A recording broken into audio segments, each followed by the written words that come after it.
What is up, and welcome to SGPN's The Daily Dog on this December 25th, Christmas Day, 2024. Wow, the year is almost over. If you're new to this show, randomly listening on Christmas Day, welcome. I give out Underdog Picks every single day, including Christmas Day, as evidenced by this podcast coming out. No days off, hashtag that one. But if you're new to Underdog, sign up for promo code DailyDog, DAILYDOG, at UnderdogFantasy.com or in the Underdog Fantasy app for a 50% deposit match bonus worth up to $1,000. That is as good as it gets on Underdog. There are bigger shows, there's bigger websites, everything you could think of with more resources behind them, but those people do not have as good of a promo code as me. So if you want to give a nice Christmas gift, give them the promo code DailyDog on UnderdogFantasy.com to get that 50% deposit match bonus. Getting 50% more money to play around with on the app is definitely worth it. That's how you get ahead. You got to take advantage of all the promos. And you know what? I can't guarantee this, but I'm pretty sure there's going to be a promo on Underdog for Christmas Day. Randomly on Christmas Eve, there was a 30% boost in my account for no apparent reason. So hopefully you get lucky and Underdog gives you some boosts as well. All right. Yesterday, I gave out a bunch of entries. I gave out 4 in the NFL and 2 in the NBA. I'm going to give out 4 more in the NFL today and 2 more in the NBA today as well. So let's start with yesterday's picks, though, and just review where we're at. Yesterday, I gave out George Pickens higher than 62.5 receiving yards. That's now 63.5. And DeAndre Hopkins higher than 3.5 receptions. That's still good. That's 3.21x multiplier. 1 yard, not going to sweat it. I think you can still play that one if you are into it. And by the way, spoiler alert, I got CLV on all of these, every single entry I put in yesterday. One of them didn't move, but for the most part, I got CLV on 5 out of 6 entries. And then one of them, I lost a yard of CLV, but I don't really care about that. But overall, yeah, we're way ahead as far as getting good numbers goes. Let's see if that helps us get wins on this Christmas Day. All right, so the first one was George Pickens higher than 62.5 receiving yards, and DeAndre Hopkins higher than 3.5 receptions. I would put the ceiling at about 66.5. It's probably as high as I would want to go in this matchup with the Chiefs. But let's go to the second one I gave out yesterday. Hollywood Brown higher than 38.5 receiving yards. It's now 41.5.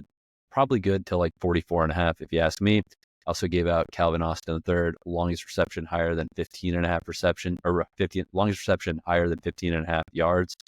That one is still good and still available, and I still think you should be playing it. That the longest reception market is one that I'm playing a lot on my entries today. Spoiler alert. That's a 3x multiplier. It's still good. Like I said, if you get under like 44.5, 40, or if you get 44.5, 45.5, you can still play the higher on Hollywood Brown. We locked in 38.5 yesterday, though. Number 3 from yesterday was John Metchie, higher than 0.5 rushing plus receiving touchdowns, and Derrick Henry higher than 69.5 rush yards. It's a alt low for Henry, and just because Metchie gives you such good value, and I'd rather play it safe, I want to get that Metchie TD max value there. It was 8.19x multiplier when I gave it out yesterday. It's down a full 1x. It's now 7.19x multiplier. Still okay, but I mean, obviously you would rather get, over this greater than 7-1 as opposed to 6-1, which it is right now. But it's marginal right now. At 7.19x, I would still play it, but if it gets below 7, maybe put your money elsewhere.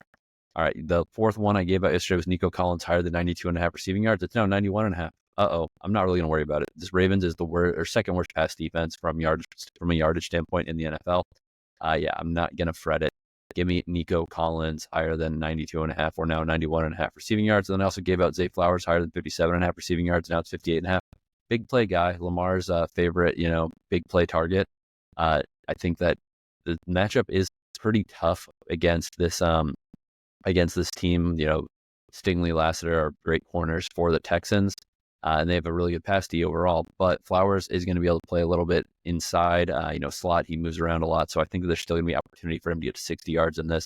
But again, at 58.5, it becomes even more marginal. I would not go higher than 59.5 is the absolute ceiling for me. If you're into the 60s, I would stay back because there is a chance that Zay Flowers is held in mostly check here, and he's going to have to get to this number through volume, not big plays. All right, Christmas NBA number 1, we give out Wembanyama higher than 38.5 points, rebounds, and assists, and Jamal Murray higher than 19.5 points. Now that's 20.5 points, so hopefully that extra point helps us. Still probably good at 20.5. I would probably put the ceiling about 21.5, so you got a little bit of margin if you're not in yet on this one. And then Wemby 38.5, I just like him on a big standalone Christmas Day spot for the first time in his career. Then I also gave out Kelly Oubre higher than 1.5 3-pointers made. And Anthony Edwards higher than 35.5 points, rebounds, and assists. That was a 3.21x multiplier. Still 3.21x multiplier. Those numbers haven't moved, so you can still lock that one in. All right, now let's go to the main event. We're going to today's entries, the new stuff I've added to the card. Man, I got a lot of exposure on Underdog heading into Christmas Day. Hopefully I get some presents in my account after making all these selections. All right, we're going to go with Mike Williams, longest reception higher than 11.5 yards. Mike Williams, if he gets a catch in a game, it's going to be longer than 11.5 yards, or 11.5 yards, yeah. Every game he's had a reception in, he's had higher than an 11.5 yard reception in that game outside of one, which was his last game with the Jets. Didn't leave there on the best terms. Mike Williams has more big play opportunity with George Pickens on the field because Mike Williams isn't the only big, tall, fast guy on the edge out there. Now there's George Pickens to contend with. They can't give as much attention to Williams trying to go deep. Really good spot for Mike Williams to get at least 12 yards on one reception. Honestly, this one's probably good up to like 14.5. And then Schultz higher than 38.5 receiving yards against the Chiefs.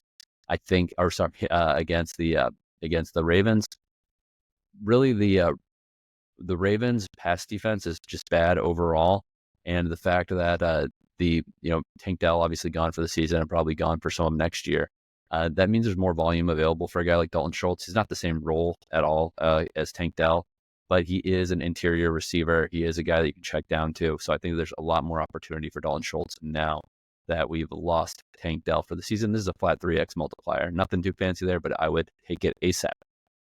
Next one, we're going to Nico Collins higher than 0.5 rushing plus receiving touchdowns. As I said, pass defense for the Ravens, absolutely terrible. One of the worst in the league from a yardage standpoint. Collins, if he's getting yards, he's getting touchdowns. He's a big play guy. He's big, fast, strong. Give me Nico Collins higher than 0.5 rushing plus receiving touchdowns. And then we're going to go with Jaylen Warren higher than 19.5 receiving yards for the Steelers. I think the Steelers are going to have to pass. They're maybe going to be playing from behind in this game. They're probably going to be playing from behind in this game. If they're playing from behind, Jaylen Warren gets on the field. He gets a lot of check downs, and he makes the most of those opportunities. If he gets 4 catches in this game, he's going to fly over this 3 catches. He can do this in 1 catch. Honestly, he's an explosive guy. So I like these two together. I really think Collins is going to score. I like Jaylen Warren higher than 19.5 receiving yards, 3.42x multiplier. Next NFL slip, Robert Woods higher than 2.5 receptions. Again, more volume available for Robert Woods. He's a steady hand. He's a veteran. His true line is at 1.5 receptions. I like to go higher, and I boosted that up to 2.5. He had 3 receptions last week in a game where he wasn't even in his full role until Tank Dell was out of there. So I really like Robert Woods' opportunity to have 3 receptions in this game. And then I like Mark Andrews higher than 38.5 receiving yards. The Texans have given up 40-plus receiving yards at tight ends in 5 of their last 6 games. And some of those games have been, smashing this number. Mark Andrews obviously has to contend with, Isaiah Likely taking some of his targets, or depending on the situation. But he is still the OG there. He is still the main tight end target. So I'm not too worried about it. Not losing sleep over it. That's for sure.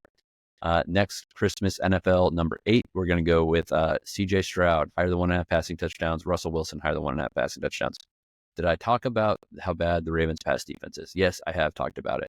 Do I think that the pass offense for the Texans is going to be jeopardized because of Tank Dell being gone? Absolutely. But the problem is the Ravens, as bad as they are in pass D, they're really good at run D. It's just the game plan cannot be to feed the ball Joe Mixon 25, 30 times in this game, try to run him up the gut. Got to pass. You can throw it to Joe Mixon in the flat. He can make a guy miss and score. You can throw it to Nico Collins deep. He can score. You can find Dalton Schultz. There's definitely options. And by the way, John Metchie, the third, is also a pretty big play guy. When he's healthy, he should be in this game as well. As you noted by my other slip, I like John Metchie in this game. Russell Wilson, higher than 1.5 passing touchdowns. 9 games started this year. He's had 2+ passing touchdowns in 5 of those games. Again, I think that the script in this game in Pittsburgh, it's going to be kind of cold, but I think the weather's going to be overall okay. It's going to be in the high 30s. I think Russell Wilson, higher than 1.5 passing touchdowns, is very, very feasible here, especially with George Pickens on the field. Not necessarily throwing it to George Pickens. I mean, I think he has a good shot at scoring a touchdown, but him being on the field opens up everything underneath. He opens up spots for Freiermuth. It opens up, it opens up Calvin Austin on a big play. It opens up Mike Williams on a big play. Even Van Jefferson, even other tight ends, Darnell Washington, Michael Pruitt, Hayward. There's a lot of options for Russell Wilson to get that second passing touchdown here. So 3.93x on C.J. Stroud and Russell Wilson, each to have higher than 1.5 passing touchdowns on that entry. All right, Christmas NBA, the third slip, the newest one for today. Jalen Brunson higher than 31.5 points plus assists. Right now, Jalen Brunson is just straight points projection is at it's at 23.5, and it's juiced to the lower. And then his assist is at 7.5. That would basically get you right to 32 points and assists, but I think he's going to smash his points. So I think he's probably going to be like 27, 28 points here, and then 8 to 9 assists. So I think he's going to kill this number. Higher than 31.5 points and assists, locking that one in. Then we're going to go Jason Tatum, higher than 26.5 points, 3x multiplier. Tatum missed the game on Monday, back healthy, back in a big spot, big national spot. Time for Tatum to explode. Last Christmas NBA slip of the day, of this Christmas day, is going to be Yusuf Nurkic, higher than 20.5 points and rebounds and assists. The man got into foul trouble on Monday against the Nuggets, this Suns guy. And also, it's rumored the Suns are looking for a trading partner to get rid of Nurkic, save some money, maybe get a new piece, kind of rework this offense. Maybe Nurkic just isn't working with what they want to do. Understandable. That said, they're going to want to use him. He's going to want to score. He's going to want to rebound from his last game. He wants to make himself attractive for a good team, a contending team. He doesn't want to get sent to like New Orleans or something where he's going to squalor and nothing. So good showcase game for him to have to show up in a big spot. Speaking of showing up in a big spot, Dennis Schroeder, higher than 1.5 3-pointers made in the game for the Warriors against the Lakers. Schroeder is 1 of 11 from 3 since joining the Warriors. That's not going to stick around for long. He's, a mid-30s career percentage-wise from 3. Good game for him to get some revenge on the team he played for twice in the Los Angeles Lakers and get 2 3-pointers in this one. That's a 3.36x multiplier. All right. I hope everyone had a great holiday season, whether it's Christmas, Hanukkah, Kwanzaa, whatever else you're celebrating, Festivus, for all the George Costanza fans out there. Thank you for listening. Sign up with the promo code DailyDog, sign up for Underdog with promo code DailyDog, DAILYDOG at UnderdogFantasy.com or in the Underdog Fantasy app. Get that 50% deposit match bonus. And hey, let's make some money on this Christmas day.